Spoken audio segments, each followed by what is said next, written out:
E mauri tau ana te rohe o te whanganui ātara i tēnei wā, whai muri ho i te tūnga o te puehu i nanahi i wainganui ngā kai porotu i waho atu i te whare pāremata.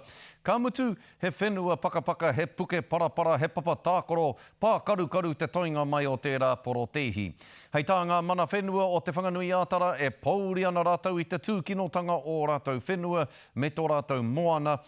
Kei te whiriwhiri rātou, me pēhea tā te ahi kā. Arahi i ngā kaupapa hohourongo a ngā wiki me ngā marama e tū mai nei. Nei rā tātou tu te tōranga pū a te o Kiwa McLean. E whai wāna ki te arotake i ngā mahi tūkino, ki ona whenua tīpuna. There is real mamai coming here and seeing what's happened on our whenua here in Pipitia. Aha kua whakawātea hi atu te porotu, whakakite ana te huhua prihimana e mauhere tonu ana i te hunga toi mai. He engari koine i te āhua i nanahi i te wā i mura i te ahi.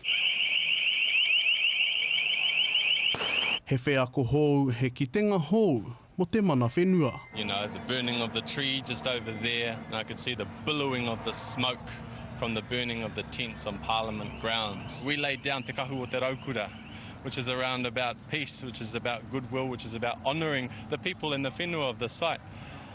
The behaviours that we saw yesterday really didn't live up to the expectations. Tui anō roto tonu i te haora ka mahu e ake nei takahia ai e te primia me te pika te marae ātea o te whare pāremata. It does resemble today something more akin to a rubbish dump, but I am absolutely confident with the plans the Speaker has that these grounds will be restored quickly and return back to the people. Tirohia e te iwi koine i te āhua o ngā tiriti e karapoti nei i te whare pāremata i te rā nei, wa whakawātea hia katoa tia te whenua, wa hoki katoa te hunga porotehi ki te kāinga, me ki pēnei he āhuatanga tēnei kaore i tarea i ngā wiki ka pahure. E ka mau te uhi, ko kore nā tauma, ko kore nā riri. Living in Wellington, honestly, it's a relief.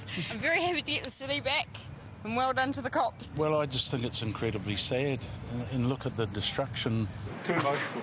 Too emotional? Why is that? I visited Parliament many years ago. And I understood a lot more about the treaty and what formed this nation. And I considered that as a spiritual place, like a sacred ground. And to see it like this is just terrible.